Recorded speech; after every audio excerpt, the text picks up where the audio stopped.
बिहार विधान परिषद सचिवालय के द्वारा दोस्तों 22 मई को एक पत्र जारी किया गया था। प्रेषक थे शंकर कुमार उप सचिव, जो बिहार विधानसभा परिषद के हैं, और सेवा में अपर मुख्य सचिव शिक्षा विभाग को लिखा गया था दोस्तों। और विषय था कि शिक्षा समिति बिहार विधान परिषद द्वारा विभिन्न कोटि के शिक्षकों के संबंध में अनुशंसा, यानी शिक्षकों के लिए जो है अनुशंसा किया गया था कमेटी के द्वारा। इसमें कहा गया है कि उपर्युक्त विषय के संदर्भ में निर्देशानुसार मुझे सूचित करना है कि माननीय उप सभापति महोदय सह अध्यक्ष शिक्षा समिति बिहार विधान परिषद के कार्यालय के कक्ष में दिनांक 8 अप्रैल 2025 को हुई बैठक में समिति द्वारा निम्नलिखित अनुशंसा की जाती है। क्या अनुशंसा की जाती है कि राज्य के विभिन्न विश्वविद्यालयों, अंगीभूत महाविद्यालयों एवं विश्वविद्यालय चयन समिति की अनुशंसा पर नियुक्त वैसे अतिथि शिक्षक जिनकी अर्हता, पात्रता, योग्यता अस्थायी शिक्षक के समतुल्य है तथा उनकी नियुक्ति राज्य सरकार के आरक्षण नियम के अनुरूप है, फिर भी 5-6 वर्षों की नियमित सेवा के बावजूद उन्हें कार्यमुक्त कर दिया गया है, ऐसे शिक्षकों को पुनः लेते हुए उसकी उम्र सीमा भी अस्थायी शिक्षकों की भांति 65 वर्ष करने के संबंध में अनुशंसा की जाती है, ऐसा कमेटी ने कहा था। 2 नंबर का अनुशंसा, राज्य के उच्च माध्यमिक विद्यालयों में पूर्व से कार्यरत वैसे अतिथि शिक्षकों की सेवा जिनकी अर्हता, पात्रता, योग्यता अस्थायी शिक्षक के समतुल्य है तथा जिनकी नियुक्ति राज्य सरकार के आरक्षण नियम के अनुसार है, ऐसे शिक्षकों को लगभग 5-6 वर्ष निरंतर सेवा के बाद सेवा समाप्त कर दी गई है। ऐसे शिक्षकों को सेवा में पुनः लेते हुए उनकी उम्र सीमा भी अस्थायी शिक्षकों की भांति 60 वर्ष करने हेतु समिति अनुशंसा करती है। यह पत्र का जो मोस्ट इंपोर्टेंट पॉइंट है दोस्तों वो 4 नंबर है। क्या है कि राज्य के सभी कोटि के विद्यालयों में स्थानीय निकाय द्वारा नियुक्त शिक्षक, पुस्तकालय अध्यक्ष, विशिष्ट शिक्षक एवं स्थानीय निकाय से आए विद्यालय अध्यापकों को उनकी पूर्व की सेवा के आलोक में सेवा निरंतरता का लाभ, समवर्ग परिवर्तन के पश्चात उनके वेतन निर्धारण, वेतन विसंगति दूर करने के साथ साथ बिहार शिक्षक नियोजन एवं सेवा शर्त नियमावली के तहत देय प्रोन्नति एवं अन्य देय सुविधा की अनुशंसा की जाती है। यानी कमेटी ने ये अनुशंसा किया है कि जो स्थानीय निकाय के शिक्षक या तो विशिष्ट शिक्षक बन गए हैं या विद्यालय अध्यापक बन गए हैं, उनको सेवा निरंतरता का लाभ दिया जा सकता है और सेवा निरंतरता के लाभ के साथ साथ उनका वेतन निर्धारण, वेतन विसंगति दूर किया जा सकता है और बिहार शिक्षक नियोजन एवं सेवा शर्त नियमावली के तहत उनको प्रोन्नति दिया जाएगा और अन्य सुविधा दिया जाएगा, ऐसी अनुशंसा कमेटी के द्वारा की जाती है। अतः उपर्युक्त वर्णित सभी बिंदुओं पर समिति द्वारा ली गई निर्णय के आलोक में सहानुभूतिपूर्वक विचार करते हुए अग्रतर कार्रवाई की जाए। अपर मुख्य सचिव शिक्षा विभाग को लिखा गया है दोस्तों कि इस पर विचार किया जाए और इस पर अग्रतर कार्रवाई की जाए। जैसा कि आप देख पा रहे होंगे ये 22 मई का लेटर है दोस्तों, 22 मई 2025 का लेटर है और शिक्षकों के समस्या के समाधान के लिए उनको सेवा निरंतरता लाभ देने हेतु एक कमेटी का गठन किया गया था और वो कमेटी ने दोस्तों विशिष्ट शिक्षक और बीपीएससी शिक्षक दोनों प्रकार के शिक्षकों को सेवा निरंतरता देने हेतु अनुशंसा किया गया है। यदि विशिष्ट शिक्षकों को सेवा निरंतरता मिलता है तो संभवतः उनका वेतन बढ़ जाएगा। जब सेवा निरंतरता मिल जाएगा तो उसका वेतन कितना बढ़ जाएगा या अभी कितना वेतन मिल रहा है उसको देख लेते हैं एक बार। जो विशिष्ट शिक्षक हैं दोस्तों 2003 से लेकर के 2022 तक बहाल जो भी शिक्षक हैं, एक तो ये हो गया कि नियोजित रहते हुए उनका वेतन, एक हो गया कि वेतन संरक्षण के साथ उनका वेतन, एक हो गया सेवा निरंतरता के साथ उनका वेतन। तीनों तरह से आपको जो है वेतन कैलकुलेट करके बताऊंगा दोस्तों।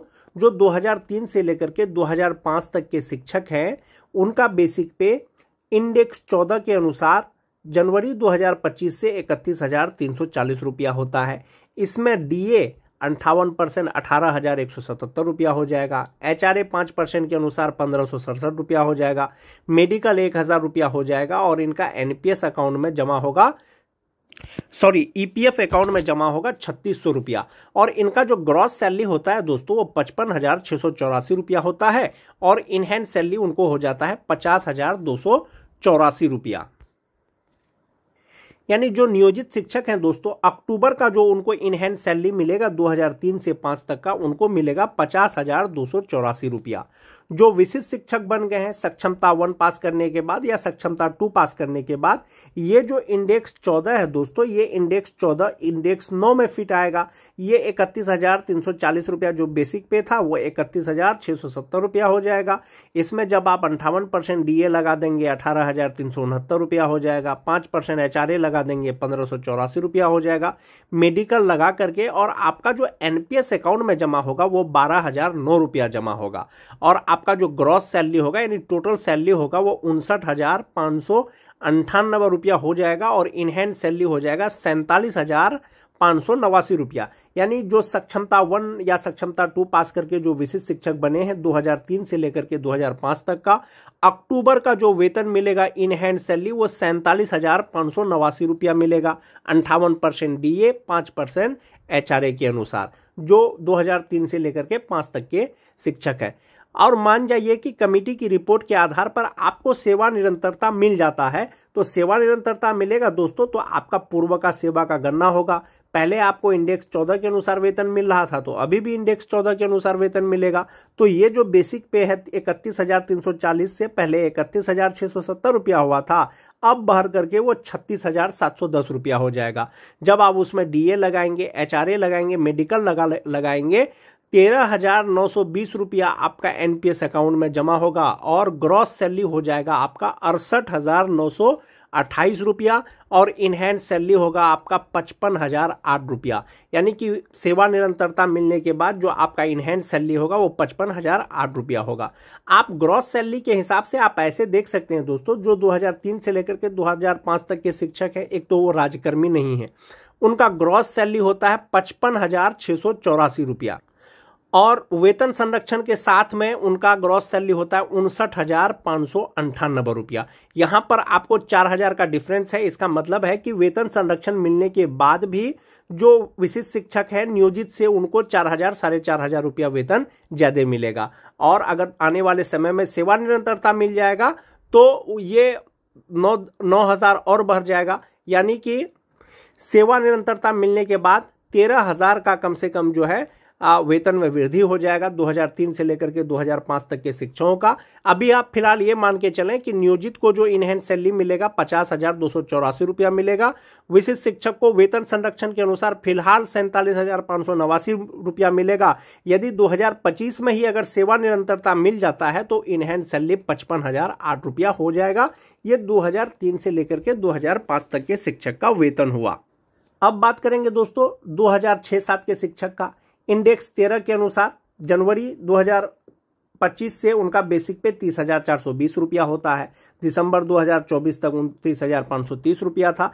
इसमें आप जब डीए 58% जोड़ेंगे, 5% एचआरए जोड़ेंगे, मेडिकल लगा करके उनका ईपीएफ अकाउंट में 36 रुपया जमा होगा। और ग्रॉस सैलरी होगा 52,385 रुपया, जो 2006-07 के नियोजित शिक्षक हैं, विशिष्ट शिक्षक नहीं बने हैं। और इन हैंड सैलरी उनका हो जाएगा 48,785 रुपया। इसका मतलब है दोस्तों जो नियोजित शिक्षक अभी भी हैं 2006-07 के, अक्टूबर का जो उनको वेतन मिलेगा वो 48,785 रुपया मिलेगा। वहीं पर ये जो शिक्षक अगर विशिष्ट शिक्षक बन गए हैं तो ये इंडेक्स 13 इंडेक्स 8 में आकर के फिट बैठेगा और 30,420 रुपया उनका हो जाएगा 30,750 रुपया, यानी फिटमैन मैट्रिक्स टेबल के अनुसार। जब आप इसमें 58% डीए जोड़ेंगे तो 17,835 रुपया हो जाएगा। इसमें एचआरए जोड़ेंगे, मेडिकल जोड़ेंगे तो और इनका एनपीएस अकाउंट में जमा होगा दोस्तों 11,660 रुपया।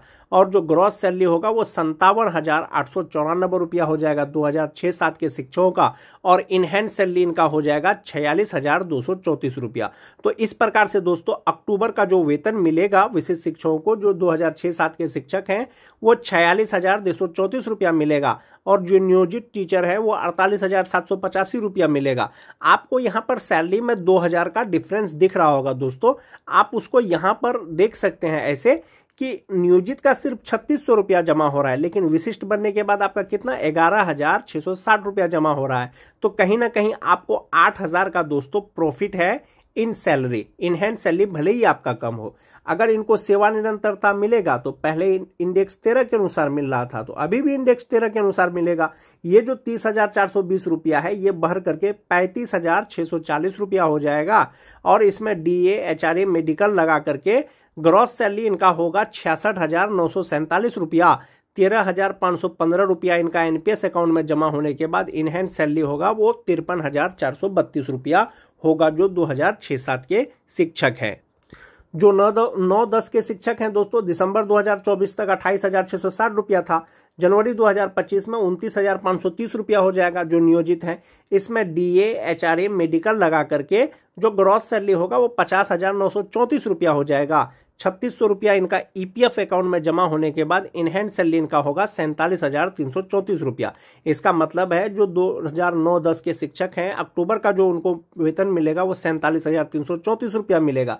जो विशिष्ट शिक्षक बने हैं 9-10 के, ये इंडेक्स 12 इंडेक्स 7 में आकर के फिट बैठेगा और ये 29,530 रुपया 29,850 में आ जाएगा। इसमें DA HRA मेडिकल लगा करके जो ग्रॉस सैलरी होगा उनका 56,229 रुपया होगा। 11,319 रुपया NPS अकाउंट में जमा होने के बाद इनहैंस सैलरी 44,910 रुपया हो जाएगा, जो उनको अक्टूबर में मिलेगा। यदि 9-10 के ही शिक्षक को सेवा निरंतरता मिलेगा तो ये 29,530 बेसिक पे 34,610 रुपया हो जाएगा। इसमें DA HRA मेडिकल लगा करके ग्रॉस सैलरी 65,041 रुपया हो जाएगा। 13,124 रुपया इनका NPS अकाउंट में जमा होने के बाद 51,917 रुपया इनहैंस सैलरी हो जाएगा। लेकिन फिलहाल आप ये मान के चलें जो नियोजित शिक्षक है इनहैंस सैलरी 47,334 रुपया और जो विशिष्ट शिक्षक है 44,910 रुपया होगा। सेवा निरंतरता मिलने के बाद उसका इनहैंस सैलरी ये हो जाएगा, यदि 2025 में ही सेवा निरंतरता मिलता है। मोस्ट इंपोर्टेंट चीज, जो TT पास शिक्षक है दोस्तों, इंडेक्स 11 के अनुसार जनवरी 2025 में उनका बेसिक पे 27,010 रुपया होता है। जो विशिष्ट शिक्षक नहीं बने हैं, इसमें DA 58%, 5% HRA मेडिकल लगा करके इनका जो ग्रॉस सैलरी होता है वो 46,827 रुपया होता है। 3,600 रुपया उसका NPS अकाउंट में जमा होने के बाद जो इनहैंस सैलरी है वो 43,227 रुपया होता है। यानी TT पास वैसे शिक्षक जिनकी बहाली 13 से 16 के बीच में हुई थी, अक्टूबर का जो उनका इनहैंस सैलरी होगा या मिलेगा वो 43,227 रुपया होगा। जो विशिष्ट शिक्षक बन गए हैं तो ये इंडेक्स 14 इंडेक्स 4 में आकर के फिट बैठेगा और ये 27,010 रुपया जो बेसिक पे है वो 27,320 रुपया हो जाएगा। इसमें DA HRA मेडिकल जब आप लगाएंगे तो ग्रॉस सैलरी 51,545 रुपया हो जाएगा। 10,360 रुपया NPS अकाउंट में जमा होने के बाद जो इनहैंस सैलरी होगा वो 41,185 रुपया होगा। यानी TT पास शिक्षक जो विशिष्ट शिक्षक बने हैं उनका इनहैंस सैलरी होगा अक्टूबर से 41,185 रुपया। यदि आने वाले समय में सेवा निरंतरता मिल जाता है तो ये 27,320 रुपया जो बेसिक पे है वो 33,600 रुपया हो जाएगा। इसमें DA HRA मेडिकल लगा करके जो ग्रॉस सैलरी होगा वो 63 रुपया होगा, 63,170 रुपया होगा। 12,741 रुपया इनका NPS अकाउंट में जमा होने के बाद जो इनहैंस सैलरी होगा वो 50,429 रुपया हो जाएगा सेवा निरंतरता मिलने के बाद। लेकिन जो नियोजित हैं TT पास उनको इनहैंस सैलरी अक्टूबर का 43,287 रुपया मिलेगा। जो विशिष्ट शिक्षक बने हैं 41,185 रुपया मिलेगा। जो छठा फेज के शिक्षक हैं दोस्तों, इंडेक्स 3 के अनुसार 22,600 रुपया उनका होता है बेसिक पे जो नियोजित हैं। इसमें DA HRA मेडिकल लगा करके ग्रॉस सैलरी 39,638 रुपया होता है। 3,600 रुपया उनका EPF अकाउंट में जमा होने के बाद जो इनहैंस सैलरी होता है वो 36,038 रुपया होता है। वेतन संरक्षण के साथ जब इसका वेतन निर्धारण होगा तो 25,750 रुपया 1 जुलाई 2025 से इनका बेसिक पे होगा। इसमें DA HRA मेडिकल लगा करके ग्रॉस सैलरी 48,638 रुपया हो जाएगा। 9,764 रुपया उनका NPS अकाउंट में जमा होने के बाद जो इनहैंस सैलरी होगा वो 38,874 रुपया होगा। यदि सेवा निरंतरता मिलेगा तो ये 25,750 रुपया 26,520 रुपया हो जाएगा। DA HRA मेडिकल लगा करके ग्रॉस सैलरी 50,064 रुपया होगा। 10,056 रुपया NPS अकाउंट में जमा होने के बाद इनहैंस सैलरी 40,008 रुपया होगा।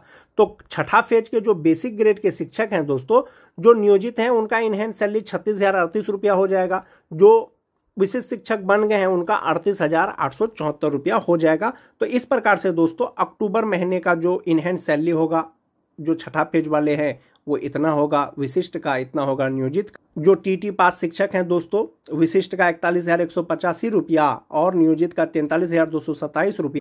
जो 2003-5 के हैं, नियोजित का 50,284 रुपया और विशिष्ट का 47,589 रुपया।